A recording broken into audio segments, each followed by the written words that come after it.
Bonjour à tous, dans cette vidéo je vais vous présenter une des techniques donc compris dans ce livre qui s'appelle Les techniques des petits bonshommes allumettes, écrit par Jacques Martel et réalisé donc avec l'aide de Lucie Bernier et Robert Lengam. Donc moi c'est une technique que j'emploie depuis des années, que ce soit pour du personnel, dans des situations on va dire conflictuelles ou tendues, où je sais pas comment gérer, ou quand j'ai besoin d'avoir un petit coup de pouce de l'univers pour certaines situations. Et donc dans la vidéo d'aujourd'hui, je vais vous expliquer comment l'utiliser quand on a besoin d'un petit coup de pouce, surtout concernant le boulot. Parce qu'il y a plein de gens qui viennent me voir et qui me disent « Ouais, mais je sais pas trop où j'en suis, j'ai peur de passer à autre chose, je sais pas si c'est la bonne voie. » Donc, je vais vous expliquer comment moi je fais pour utiliser les bonshommes allumettes. Et ben, tout simplement, on est parti. Allez, donc on va suivre les 7 étapes donc préconisées par Jacques Martel pour réaliser ces bonshommes allumettes. Donc la première étape consiste à se représenter sur une feuille. Donc on fait une tête ronde, un corps en bâton, des bras, des jambes, et en dessous on met son nom, son prénom, ou son prénom et son nom.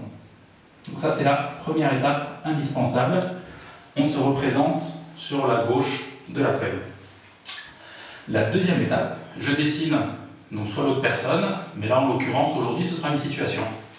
Donc on fait un carré, un rectangle, un peu ce qu'on veut, et là en l'occurrence on va marquer dedans travail.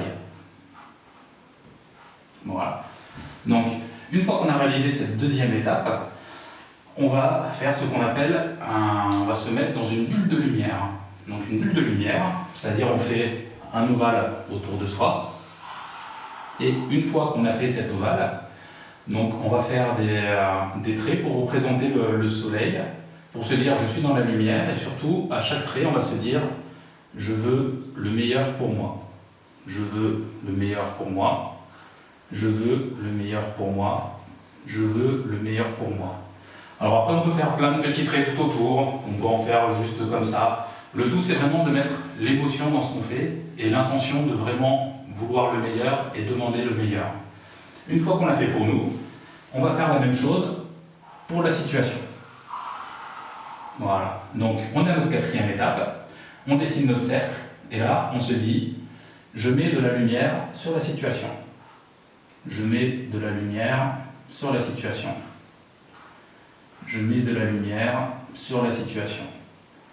Je mets de la lumière sur la situation. Donc là, ça veut dire quoi? Ben, ça veut dire que nous, on demande en fait à l'univers le meilleur pour nous. Le meilleur, c'est des choses qu'on a déjà forcément pensées, mais ça peut être aussi quelque chose de complètement nouveau. Une fois qu'on a fini une quatrième étape, la cinquième, donc on dessine un cercle autour de nous deux. Et pour ce cercle, donc, je veux ce qu'il y a de mieux, là en l'occurrence, pour la situation. Je veux ce qu'il y a de mieux pour la situation. Je veux ce qu'il y a de mieux pour la situation. Je veux ce qu'il y a de mieux pour la situation. Je veux ce qu'il y a de mieux pour la situation. Je veux ce qu'il y a de mieux pour la situation. Je veux ce qu'il y a de mieux pour la situation. Voilà. Une fois qu'on a fait donc notre cinquième étape, là on a fait notre demande. Maintenant, on va passer à la sixième étape, qui est une des étapes pour lesquelles il faut être vraiment le plus détendu, le plus serein, dans laquelle on va matérialiser donc par écrit les liens d'attachement. Donc un lien d'attachement, ça va être quelque chose qui est soit conscient, soit inconscient, quelque chose qu'on ne se rend pas compte et qui peut nous bloquer. Ça peut être la peur, ça peut être la colère, ça peut être l'angoisse, ça peut être le stress, ça peut être plein de choses pour lesquelles on se rend compte ou pas. Donc là, on va tracer ces liens d'attachement et on va aller chakra par chakra. Donc le premier chakra est situé au niveau du pubis, donc au niveau de l'entrejambe, et là on trace un trait horizontal sur le point que l'on a à travailler. Le deuxième chakra donc, se situe au niveau du nombril.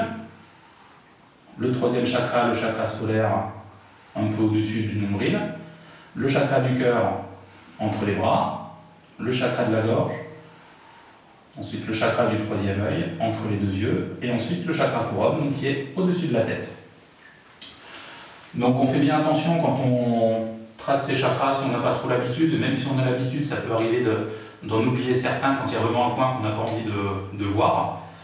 Donc on compte bien qu'il y en ait 7. 1, 2, 3, 4, 5, 6 et 7.